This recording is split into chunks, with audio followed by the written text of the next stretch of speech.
We're live, John. All Very right. cool. I can't believe this day is actually here. John and I have been talking, man, I don't know, a couple of years now, but never have had one of these.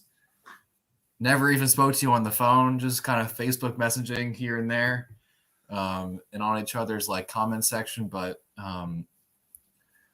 John posted a video on a YouTube channel, I guess a few weeks ago now, regarding Greg Morris cards, and it was ironic because I had just prepared and sent out a consignment for them for my first time, and so as I was sending it out, I was able to watch his video, and we talked a little bit offline about Greg Morris and the experience so far, and my listings fortunately have gone up and have been selling through.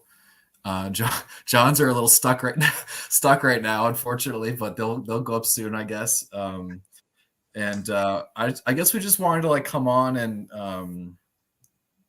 and talk about our experience with Greg Morris. So, John, how many times have you consigned with Greg Morris?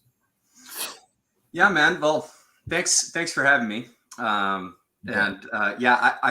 don't even think I have your cell phone number, so got to fix that, which is crazy. I really wanted to take claim for leading you over to Greg Morris. So I was really hoping that it was my video that inspired you to do so, but that's fine. This is my third Greg Morris consignment, and it's kind of weird because in the past, my consignments have jumped up onto their nice little website that they have set up that we'll take a look at here. They jumped up in a few business days. And so when I made that video, it was based on my first two consignments that had been excellent customer service. And I'm not saying that their customer service is bad, but it does seem like Greg Morris has a little bit of a warehouse like our buddies at PSA, where your cards might be sitting in a box in a corner of a room for a while before they get around to grading them. Very similar to PSA, I guess, if you think about it that way. But anyways, this is my third. Yeah, I didn't realize until I was preparing the consignment that they actually have a team of people who assess the cards for their condition before they're listed, which I find so interesting. I think buying raw cards on eBay, especially raw vintage, can be such a crapshoot, and you almost don't know what you're getting because it's so dependent on who lists it, if they have a huge eBay account, how their pictures are, how many pictures they provide, if they even get a picture of the back of the card. And I think having the safety net to have a huge consigning business like Greg Morris review the card as a third-party, non-biased entity, and then provide clear front and back pictures, at least for the buyer. That's a huge positive when buying. And we are in no way sponsored by Greg Morris. No way are they paying us at all to hype them up or talk about their product. So this is just our personal experience based upon what we are doing. Do you remember ever buying stuff from them or only consigning? Yeah, so when I first got back into buying sports cards, I didn't buy anything through college, and then shortly, a few years after, I started buying. And I think you touched on a couple of things that Greg Morris has going for them, and I think one of them is kind of psychology of collectors. They have this huge eBay store that's really popular and good feedback, 100% score. And I think through word of mouth, people are comforted by some of the things that they do. And so I literally started buying raw vintage on eBay, in large part, especially for bigger cards on Greg Morris, because of that kind of psychology. I made the mistake of buying a few cards off eBay that were from other sellers with crappy pictures, and I got burned. I even got so far as I took a fake card. It was a fake, actually, it was a fake modern card. And PSA caught my fake that I bought. Embarrassing, but true. Wow. And so after that, I shifted to Greg Morris. And obviously I've learned a lot in these like few years that I've been back. But I think they make people feel comfy. They feel comfortable doing it. And I think that kind of ties in with a couple other things going on in the hobby that aren't so great, right? Like, there's we've seen some of the best get burned. We've seen what is it, BBCE they got flamed on that case of Pokemon cards. It's like, so the best can be beat. And so I think people just they just gravitate to what they feel is safe. Totally. And you touched on an interesting point earlier, that they have their own dedicated website, and John kind of covered it in his video in depth, and this was before they had received my consignment, and so it was my first time kind of like on the inside seeing how their website operated. But I do have to say, like, when the auctions are live and they're going, it is very hard to stop like checking that site, like to see how the cards are kind of going and progressing. It's definitely something I check multiple times in a day. Yep. And see how the auctions are going. It's addicting. It really is. And I have to say that they built a pretty good site. It's pretty easy to use for someone who's never used the site, and even for someone, if you didn't post your video, I think it's pretty intuitive. It makes just user experience pretty self-explanatory and very easy. So what in year 2 prior, and I guess this third order, what cards do you target to consign to Greg Morris, and like how do you make those decisions? Yeah, so what I've done primarily through Greg Morris has been vintage. And so when I'm buying vintage, what I've found is that the Greg Morris graders, which I think is worth touching on a little bit, you hear about these futuristic grading companies like HGA and others, CSG, that allegedly use some sort of AI, right, to do card grading. What's funny is that Greg Morris for years and years has actually been using scanning technology to detect trimming and minimum size requirements or issues, same as miscut.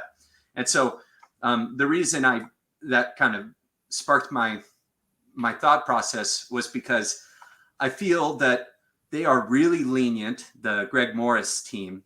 They're really lenient on centering, in my opinion. And so what I've been doing, and this has kind of been a way that I actually collect, so it lends itself well to me, is I like sharp cards. And so I know the hobby is all about centering, and I know that's big, and that's important. And I like a well-centered card too, don't get me wrong. But getting back into it, I just loved buying sharp cards, even if they were off-center or OC, right? And so I saw this tendency from Greg Morris to extend pretty lofty grades to cards that were sharp, like mine, that might have been a bit off center. And so I don't know if you'll have any examples in your queue right now, but I found that really off center cards were still getting grades assigned like EX Mint and whatnot. And so anyways, a lot of sharp vintage commons. I found that the older stuff obviously does a little better. I've had a lot of success, I don't know why, finding 53s. So I find 1953 Topps cards that are sharp, and I don't know what it is. There might be some set builders out there that are really looking to Greg Morris to complete and build out those 53 top sets. But that really comes to mind because I've consigned a lot of sharp 53s that have just done extraordinarily well, that selling beyond their assigned graded cost equivalent. So sharp vintage, man. Yeah, in my first and limited experience with consigning to them, it generally goes to like the centering gets the premium, but then if the Sure. card is off centered but still sharp, it can still bring like a really good amount raw. Sure. So let And me. Oh yeah, go ahead. I was going to say, I I don't know if you've seen this yet, but also the website will show you if something's been returned or sent back to Greg Morris, and so at that point, then you'll have an option to request that they relist it or not. And so I saw in some cases where I was stunned by what the Greg Morris team graded a card that they would actually get returned by sellers. So Mm. I'm sorry, by buyers, buyers, from Greg Morris. And anyways, so sometimes I think, their grading isn't perfect and they miss the mark sometimes. And when they do, surprisingly, some cards come back, but only a small percentage. I saw like 6 or 7 cards get returned out of the 600 or 700 that I've consigned. Have you ever run into a instance? Because I have a couple that I'm going to call out that they graded a card that you're like, there's no way it can be this low. Like Oh, I don't see a wrinkle on this. I don't like whatever. And they like find a little wrinkle or they call it VGX and you're like, there's no way. certainly. So I've seen variability in their grades, and I've seen some where I was like, oh, there's no way that card is nice enough to get the EX to EX mint Yeah. range that they like to use. But then in other situations, yeah, I've seen them throw where they say, oh, it's a wrinkle. And sometimes there were a few cards that are higher profile that I looked at closely where I knew what my assigned grade to it would have been. And I saw that they kind of usually use that term wrinkle. They Or use it loosely crease. in that Yeah. I saw that they were tacking that on to some cards that maybe just had some indentation or not like a scratch that breaks the surface, but perhaps just an indentation that's kind of something was dragged across the card at some point. So definitely some that raise your eyebrows for like, oh, you're giving it that great of a grade, and then the other direction as well. Yeah. I think that that indication like the terminology wrinkle and crease is something that has such a broad spectrum. Yeah, Like for me personally, I define a crease as something that breaks the paper, sure. and a wrinkle just does not. Or a crease will go like front to back, but a Yeah, crease does not. that's what I I'm sorry. use. A crease goes front to back, but a wrinkle does not. A crease is more established and heavier damage than a wrinkle is. But I'm with you. I think that everyone kind of has their own definition about what each one of those kinds of things are. Yeah. And So then you'll see a seller, you'll see sellers on eBay, hairline crease. yeah, right. Yeah, yeah. you know, anyways, yeah. No, those are my definitions too. I use kind of the same method or thought process. Yeah. Yeah. Let me see if I can figure out how to share my screen and then have us two like on the inset. Um, Cool. While you're pulling that up, I'll address a comment here from Vintage Cards 2020. Yeah, if you're buying vintage, from them, I think one of the things you'll see here is that, the Greg Morris cards do go at a premium. And I think if you missed the beginning of the video, that's from kind of a psychology standpoint that people think that Greg Morris cards are safer and that you're not going to get burned. And I think that's true to a degree. So there definitely is a premium and kind of lends it to being a good website to consign with as well. You've submitted, Carlisle Rude has submitted many vintage cards from the 70s. Half come back with the same grade, about half a lower grade. But I'm going to double check. Yeah, that's interesting. I've seen up and down grading, Carlisle. It varies. Are you able to see my dashboard here? You're up. Yep. Cool. All right. So this is kind of how they display it in here. So they have the launch date, I guess, when they first did their intake, processing count, active amount on eBay, sold count, and then the sold amount total on eBay, and then what I'm owed. So if you... Oh, you're doing well, man. Yeah. It's a good Crushing. one. It's a good one. So if you go in here, what John was saying about these filters, you can really use these. I keep checking these rejected and shipped backs, and they don't have anything going on here. Or Nice. actually, I do have one that's canceled. Okay. But if you can obviously like play with these filters here. So I like to go to this end time and see like what's ending soon, and you can kind of see like the range of conditions that they give. This near mint, VG to VGX, X to X mint. So here there's a wrinkle and a minimum size. I didn't even see a wrinkle in this Al Lopez. Interesting. Yeah, I never have seen them put this in there. So I'll say this, Brian. I bought a second year Bowman early win card from GMC years back, like when I started getting back into it, and it had the minimum size tag on there, and I had not graded with PSA yet. And I sent a message to them saying, what the hell does that mean? And they said, oh, it means PSA will probably kick it back as minimum size, or a grading company will kick it back. Lo and behold, PSA slabbed it. So of course they did. Of course they did, right?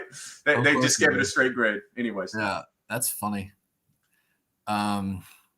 So yeah, this is kind of like how you see stuff that's ending, and then if you wanted to toggle off this and then go to sold, I like to go like with what sold most recently. Oops, sorry. So this will see like I had some this Monty Irvin, I guess, ended tonight, and then these all ended like last night and tomorrow and like yesterday early morning. Nice. So some highlights. Some of these 71 Topps basketball did pretty well. I think this Nate Archibald, I'm sorry, the Dave Cowens, I think this might be a rookie card. I'm not like all too familiar, but I'm pretty sure it is. I was surprised. Did 37. This Elgin Baylor did more than I expected. This one was a huge card. Yeah. Oh yeah. I mean, look at love it. That's crazy. Broadway Joe. that had a last second jump up too. How does that compare? I'm going to pull up. I should have had this ready. I'm going to pull up VCP. So yeah. That's the 69 Namath, right? Yeah, check it out. Let's see here. Let's see. And they gave it a near mint assignment, or what they give it? Brian? Yeah. Near mint. Okay, so if you look at VCP for a near mint 7 for PSA graded cards, the last 3 sales are 300, 375, and 429. So, but before that, they're all around in the 200s. So it seems to be a card that's trending up. For what it's worth. Yeah, I think with this set, it's so key to look at like the periphery. I got this from a collection that pretty much like hadn't been touched in like 30 years, 35 years. And you can see like how well preserved the back is. Like there's such little, I mean, this is probably the worst corner of all 8, the back top right. Yeah, that's incredibly clean. But the back of this card is, for 69 Topps football, is really, really good. And I think that's kind of why that card shines so much. Sure. One thing that jumped out to me on that card, Brian, is if you look at the centering, that gap at the bottom between the letters and the border, that, in my opinion, seems a little small to me for PSA 7s that I've seen. It's a little low. I mean, we can even look at. I had a Unitas here, and you can see this one's probably a little high. Okay. But you can see the difference. Yeah, that's considerable, right? And so the reason I mention that is sometimes I think they get a little carried away with the corners and surface so much that I think they get a little loosey-goosey on the centering. But anyways, that's just my take, what I've seen.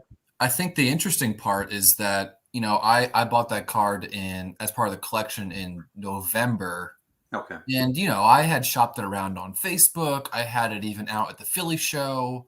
I probably had a $70 sticker on it, and I would have happily taken $70. And I was like, yeah, I'll throw it into Greg Morris. Why not? And On now that, now I net 160 for it. I mean, you just yeah, can't beat that. yeah, that's pretty impressive there for a raw card sale. Yeah, I was. I mean, as it like when it was listed, it had some like momentum. It got to $40 like pretty quickly, and I was like, oh, maybe this card has some legs. Yeah, But I was not expecting it to go over 200. sure. What else did well? Oh yeah, this one was a good one. This card was thrown in on a deal that I had. I bought like a raw 83 Flear Tony Gwynn rookie, Okay, and they threw this card in, I think. sure. And it has 3 Hall of Famers on it. Can't beat and that. and it's a nice looking 68. It's a little angle cut, not angle cut, but it's like a little how do you call it? Like tilted. Sure. But they gave it to X mint, right? And Yeah. bang. I mean, this card was a throw-in. I mean, obviously it's worth money. You see someone asking 65 here, someone asking 40 here. So maybe it's about right, but like I was pretty surprised with that result. Yeah, that seems pretty strong to me. Like, I've sold a lot of graded leaders cards, and I haven't seen those do all that well. So kind of an eyebrow raiser there as well. Speaking of eyebrow raising, yeah, this is. I mean, this is out. I will say this is out of a single owner collection. The gentleman back in the '60s opened these packs, and I bought them from his son in October. And I probably had a $10 sticker on this card, and I put it in my Facebook group. I definitely had it at the Philly show, and that was probably the extent of how I offered and marketed this card. But this is a dead nut centered 67. Second year. Yep. The back is gorgeous. That's his first solo card, right? Correct. First solo. Yeah. Look at those ears. Oh my God. His ears are really pronounced in this card. I don't remember his being that crazy on the rookie. Wow. So, I don't know. I never noticed that. But as you can see, like, man, that is strong. Yeah, let me check that one too, because that one kind of stunned me. 67 445 for that one. Let's see. 1967 445 on the Sutton in a 7. Get this. Get this. The highest sale on that card in the last, let me get the number, in the last 12 months is $58. Oh my God. So you're either telling me that all of these examples that have sold as in PSA slabs have been poorly centered. And I think you make a great point, Brian, that the perfectly dead nut centered stuff is going to do it's going to do better, obviously. Yeah. But there has never been a sale. Let me open up the window here. That would be if that, let's say that card was graded in a PSA 7, that would be the highest sale of all time. Seriously. So, oh my God. Anyways, so and by 30% about.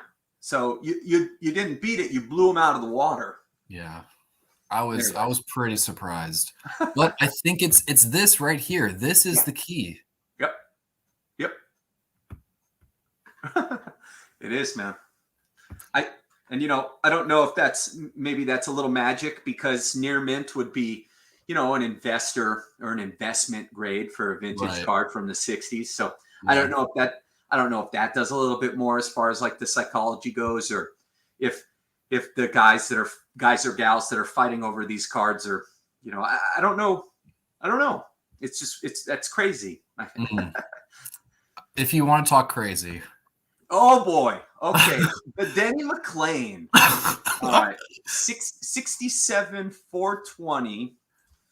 1967 420. Denny Mcclain, and they gave it the infamous near mint to mint plus, right? Or better. Okay. So, all right. Now, what did that sell for?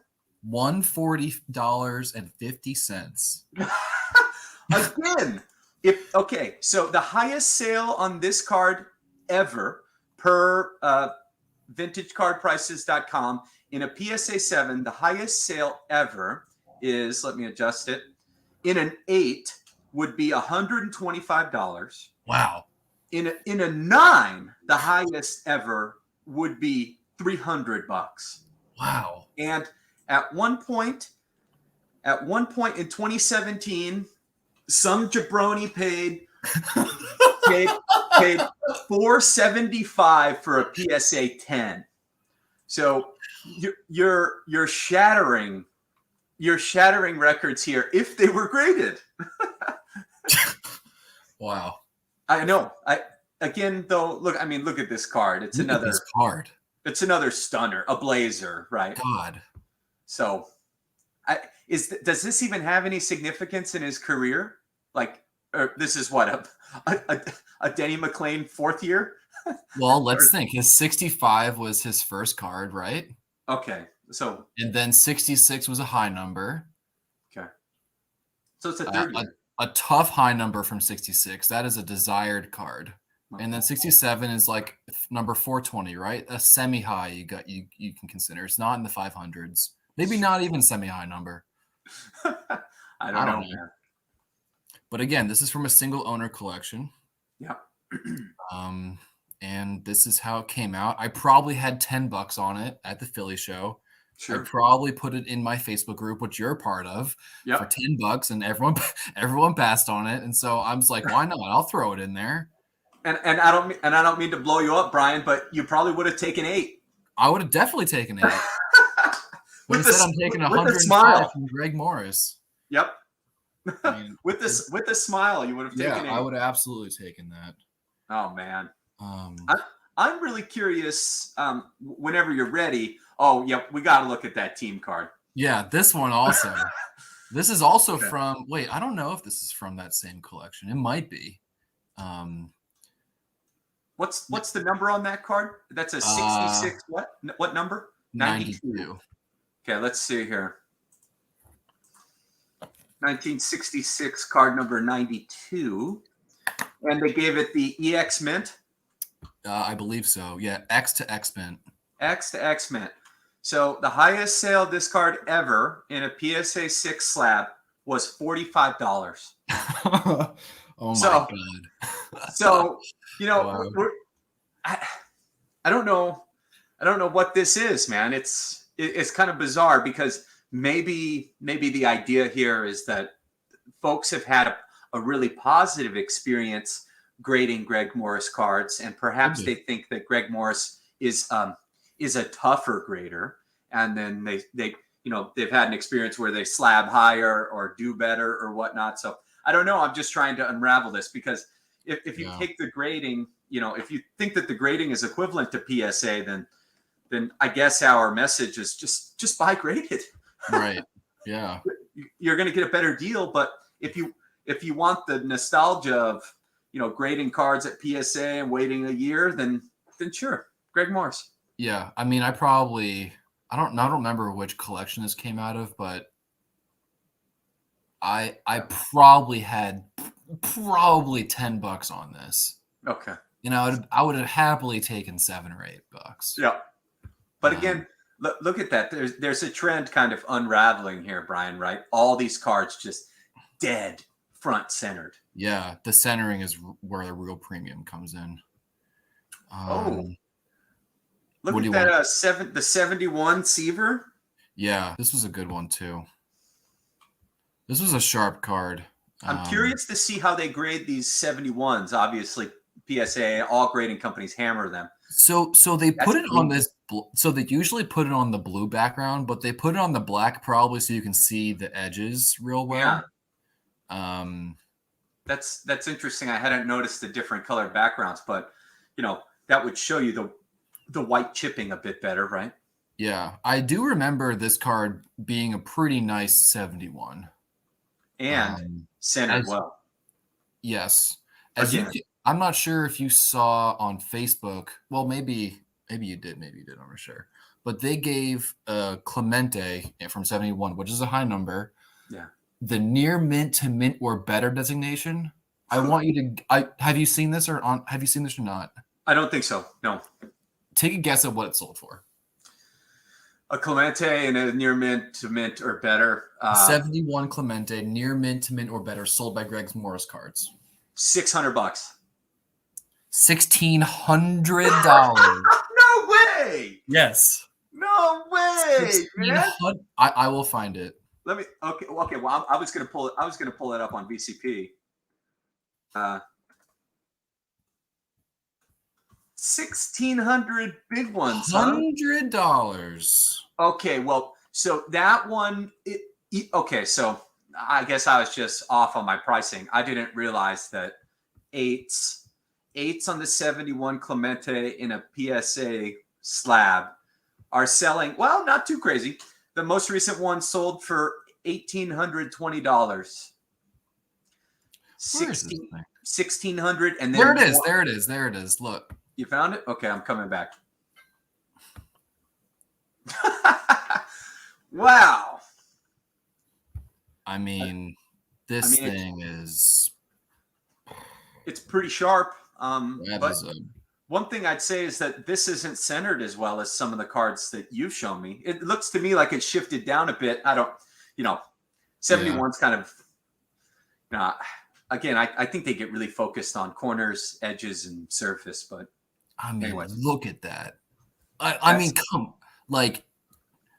I don't know who. Obviously, we don't know who subbed this, right? But no.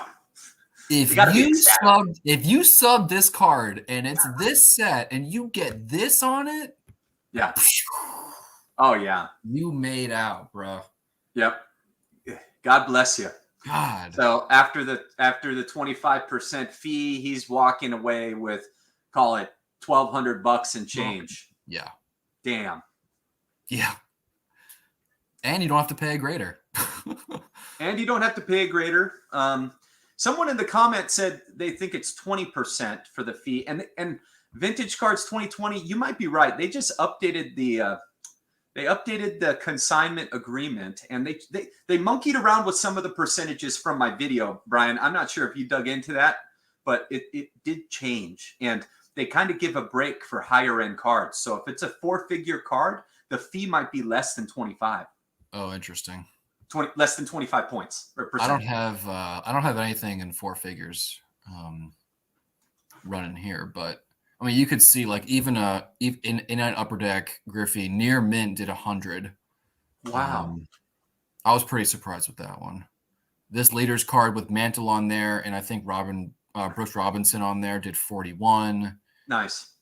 This X-Mint Spawn did 45. That's surprising to me. This was a nice one though. It's not centered well. It's a Paparazzi special, but it's a sharp. Okay. Got it. It's a sharp card. Sharp OC. Yeah, there it is. Yeah, that does look good though, man. Those corners look super strong for if that got a 6, I'd say that was, even with this centering shift, that's still a pretty appealing 6. Yeah. Anyways. Nice. Yeah, so I don't need to go through all the cards that were sold, but I'm curious. Sorry, go ahead. I was really curious to see how your graded slabs did, because I have not consigned a grading card with them yet, and so I wanted to see what you had in there. I saw a Jordan that was in a PSA slab. I was going to do the comparison to VCP and see. Yeah, the Jordan is actually still active. It's ending tonight. Oh shit. Okay, you have any sold ones? Yeah, some sold graded are here. So this Eparixi is actually getting, I don't think it's gotten paid yet. Okay. Unpaid. It's a SGC1 and it did 55, which I think is right. It's right there. Okay, 1933, number 74. Let me double check that. Okay, and 1. Yeah, 1s are kind of wild, right? Because of all the, you have ones that are absolutely vaporized and ones that are. Yeah. So the range on the low end, the cheapest VCP has seen is $48, and ones go as high as $100. Yeah, this one's pretty beat. I can't open the eBay link because I'm not sure why they deactivated it, but as you can see, it's unpaid. That's the only one I think that's gone unpaid. Okay. You got a Monty Irvin Irvin rookie in a 3 did 184, which is right about what they usually do. Okay, nice. This Dan D Bob Feller in a 1 did 64, which I was pretty surprised about. Is that low or high? I feel like that's high. It's a PSA Okay. win. I'm not too familiar with that set. And it's got a crease going like right through his mouth. Like it looks like he's got braces on. It does. I don't know if you saw that. Braces. Yeah, check that out. Holy. Yeah. It really does look like. It's a very appealing card, though. Yeah, nice color. Nice. Yeah. Yeah. I like Feller. Undervalued. He has some great cards. He does. This card I lost a bit of money on. I mean, I bought it raw. Yeah. And SGC slapped the A on it. Of course, they won't tell me why, but it's a gorgeous 55. I mean, that just happened to my 55 Bowman Mantle, man. That set was plagued with cut problems from the factory. Not to mention people, obviously there's people that monkey around with them and trim them and stuff like that. But my Mantle just got the A, and it's in an SGC slab, and so I don't know what to do with it. I know no matter what, I'm going to lose money because I'm into it for like $1,200. Oh, so man. I won't get my money back, but I'm trying to sell it and it's just not moving. Anyways. Yeah. I paid $600 for this card raw, and so I took a bath. It looks super clean too. Yeah. This corner down here, this lower right, is actually, it looks worse in this scan than it actually is, if that's even possible. Yeah. But I don't know. This whole thing has taught me a lesson to just avoid this set. Yeah, it's tough, man. Unless I can just get a mega deal on it. I made the mistake of really liking that set, and now I'm trying to complete the Hall of Fame run, and I'm stuck on the Mantle and one of the umpire rookie Hall of Fame cards. Nestor Shilak, I think. Anyways, it's a weird set with umpires, and anyways. Yeah, I mean, if you're just collecting it, though, I mean, take the A over like a beater, as long as it's a nice looking card. Yeah, it's incredibly nice. Anyways. This 69 Ryan did well. It is a really nice 5. I remember this 5 when you got this one back. You were heartbroken. It got a 5.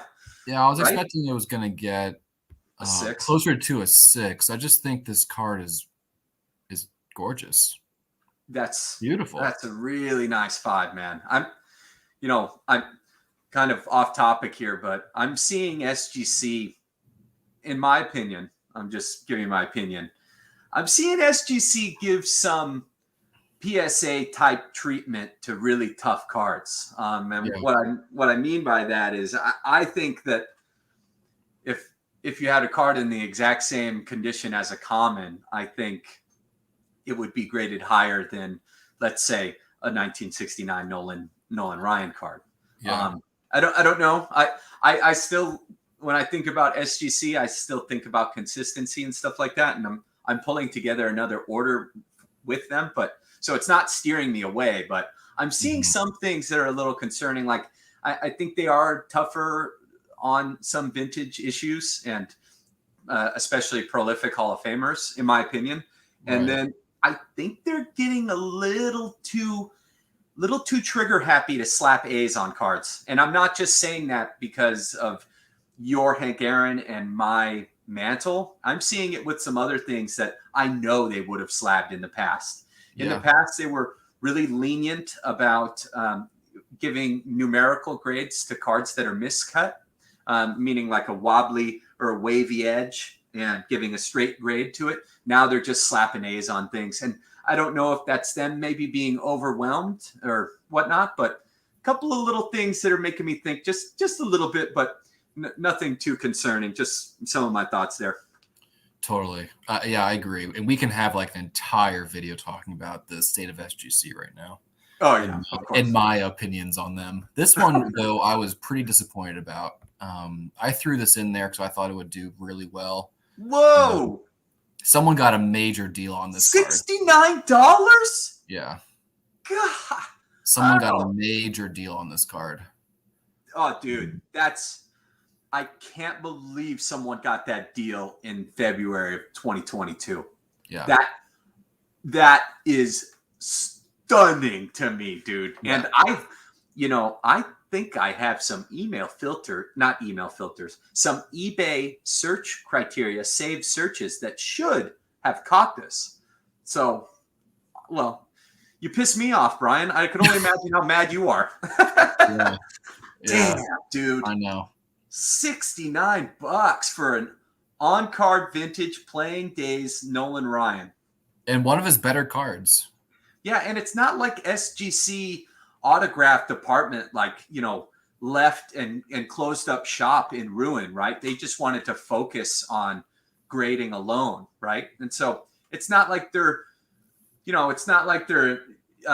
GAI or GIA in their old days or in their later years when they're grading trimmed cards and shit like that, right? This is right. SGC was tip top. Yeah.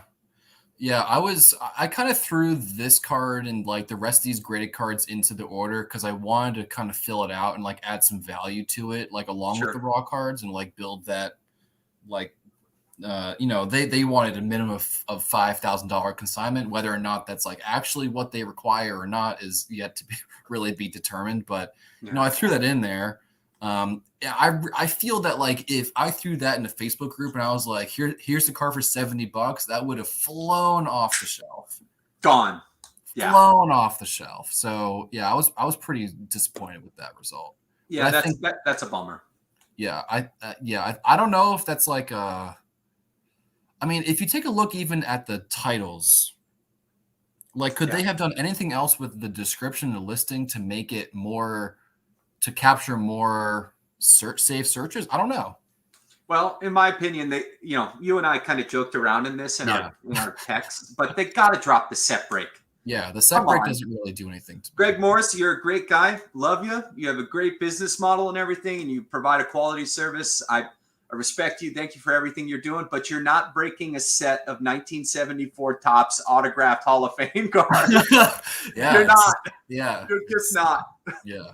So the set break, that's kind of funny because you could tell that I can tell you, I mean, you list on eBay, right? That's very close, if not at the maximum number of characters. And one thing that they did here that's kind of surprising to me is, okay, so I'm just seeing this now. For your slabbed cards, they're not adding at the very end their asterisk GMC, GM cards. Asterisk. Yeah, I noticed that too. So I don't know what that means because I know they use a different eBay seller profile for slabbed cards. I think it's called GM Cards 2, I think. Right. But I don't know, man. I'm looking, I guess you could say on card, auto, but it's a 74. Yeah. Like, I don't know how else they could have described the card. Yeah. One thing I've seen is that sometimes when I search on eBay, I don't know if it's just my problem, but sometimes if I just search on eBay and use the word auto, I don't get the same results that I would when I search autograph. Yeah. And by that, I mean that sometimes when I search auto, I get listings that state autograph, but not all of them. So I don't know. That's tough, man. Yeah, that was a rough one. But this one was the only one that got canceled. The rest of I don't know why. The rest of the order was fine. A lot of low end stuff that I kind of just threw in to round it out. Sure. But yeah, so looks like you stuck with a lot of Hall of Famers though. So I mean, looks like Hall of Famers do relatively well. I did Hall of Famers too, but for this most recent consignment, I went into the 70s and 80s way more than I had previously. And I did drop a few modern cards in there too. They've kind of opened their doors up to modern. So anyways, yeah. So yeah, that's kind of the experience that I'm having with Greg Morris, and I'm pretty happy. I know, if I can get them like a big order like this, like maybe every 6 months or so. Sure. twice a year to send them like all the stuff that I've accumulated and I haven't sold in the Facebook group or elsewhere, and like a bunch of sharp commons. I mean, that to like that to me seems really appealing. Nice. Yeah, I put those first two consignments together that were about 250 cards each or 300 cards each, and I did that in the course of a year. So I definitely don't buy as much as you, but I saw Greg Morris cards as a good way to kind of trim some of the weight off my collection. My collection, I had two, I had 3 shoe boxes full of top loaded vintage cards, right? And a lot of them were lower end stuff. And I kind of want to reduce my collection's footprint and try and focus on some higher quality stuff. And so Greg Morris is perfect if you want to do that. If you've collected some quality stuff that's maybe not at a threshold where it makes sense to grade and sell, then why not, right? Because I mean, the reality is you probably would have never graded that Denny Mcclain card, right? Not in a million years. Not in a million years would have I graded that card. Yeah, so you're getting a benefit of essentially it's being graded, and you're not doing anything out of pocket other than paying 25% to Greg Morris, right? Yeah, they're grading it and then they're selling really well. Mm-hmm. Anyways, yeah. I mean, it becomes very enticing, and like you have to think that like, they put out front that they minimum want $5,000 of cards to sell, but if you go under that, like I think maybe we talked about this last night or even the night before, like, are they going to just pack up your stuff and be like, nope, we don't want it? I don't know. I think they're trying to encourage people to send more quality stuff, Brian. So in one of the email chains that I've had with them, they said that they said, quote, they're getting tired of sorting through people's collections for them. So I think their experience has been one where they're getting overloaded with people who are just seeing online and on eBay like, oh my God, cards are blowing up. I have this shoebox of cards. I'm going to send it what's the easiest way for me to capitalize on this? And so they literally use those words. So I think they're getting a lot of junk. And I think the dollar value cap is a way to encourage people to at least think about, like, is this really valuable? Or maybe they're just going to get, 1,000 1987 Topps cards sent to them. Right. So, I wonder, like, if I'm like just looking at like what's on my shelf here, like, I have like a set like 78 Topps, and they're all like, I think they're all common, so I probably would have picked out all the stars and Hall of Famers and run them in a group or whatever. But like, if I take, and it's like in one of those like shoe boxes back there, like it's full of them, and they're sharp, nice, and I'm wondering like if I in my next consignment like put like 50 of them in a team bag and like put them in there with like, I don't know, a few $1,000s worth of other stuff, like I'm sure they'd take it. Yeah, because I certainly sent in lower end stuff than you did. Like looking at your cards, you sent in higher end stuff than I did. And I've been super pleased as well. So I don't, if it's something like, basically I was focusing a lot of my collection's attention on my graded stuff. It's just nicer, presents better. And I'm not like a huge grading fanboy, but I think more about the graded cards, and there's nifty tools like, VCP.com that help you kind of track value and things like that. And I just wasn't going through those shoe boxes enough to justify them sitting there in my closet. So I took some of the nicer stuff, sent it off. Yeah. Yeah. What are your expectations for your consignment now? Like you said, you have about 500 cards going. Like, what do you, if you don't mind sharing, like, big picture or even like little picture, like what are your expectations? Yeah, so I think this one will probably be in like the $4,000 to $5,000 range. So probably like a $8 a card average is what I'd expect to get from it. But I did kind of branch out this time, and I put in some sharp Hall of Fame cards from actual sets that I broke. So I actually broke a few goddamn sets, and so I had like I think I had a like a 1980, 1981, 1982, 1983 Topps traded set, and I cherry picked a few nice, like I picked the Ripken out to grade and stuff like that. But the other Hall of Famers that were in there, I sent to them, and so those are literally box fresh cards that I broke out. So I'm curious to see how that stuff does. Like, how is a 1981 Topps traded Tim Rock Reigns rookie gonna do? I don't know. It's a little off center. So we'll see. Yeah. So that'd be my guess, though. I also sent in some oddball stuff to them, so I don't know what they're going to kick back to me or what they're going to return. Like, I went through my closet during the move that I had recently and found that my grandma had bought me these Decade of Excellence Flear 1996 rookie reprint Jordans. Oh, wow. Right? And they're in this, there's like the KGA 10 slab, graded 10.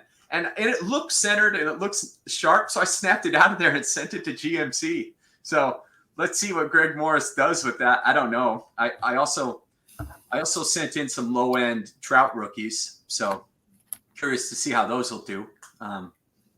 Yeah, we'll see. Nice. Yeah. I hope that your stuff goes up soon, because it's been long enough. I mean, I'm like hurting for you. Like, I'm having enough fun as it is, like checking my own stuff, but I like want to see how yours does. Yeah, they promised me this week, so we'll see. Tomorrow's Thursday. They said this morning they sent me an email and said that they had finished grading them, and that they were gonna ship me back some of my rejects from my second consignment, and that they were gonna get them listed this week. So we'll see. All right. But nothing, but they're not in processing. Nope, nothing's there yet. It's totally empty. I can only see I can see my last two consignments. That's it. All right. Well, we're almost there. And guys, for everyone watching, we're going to do a part 2 of this, where Papa John goes into his whole portal there and looks at how his stuff is performing. It's going to be fun. So we'll kind of reconvene maybe in a few weeks on a night that we're both available. By the way, we're East Coast, West Coast, so we had to kind of like make sure that we are, it's 9:30 here and 6:30 there or whatever. Yeah, my dinner's on hold and your bedtime is. Yeah. Yeah, there you go. All right. That's all good. No, this was really fun, Brian. Thanks for having me on, man. And yeah, I can't wait to do the follow up and see how some junk wax does. Yeah, it'll be good. Yeah. All right. Take care, everyone. Thanks, man. Thanks, guys. Bye.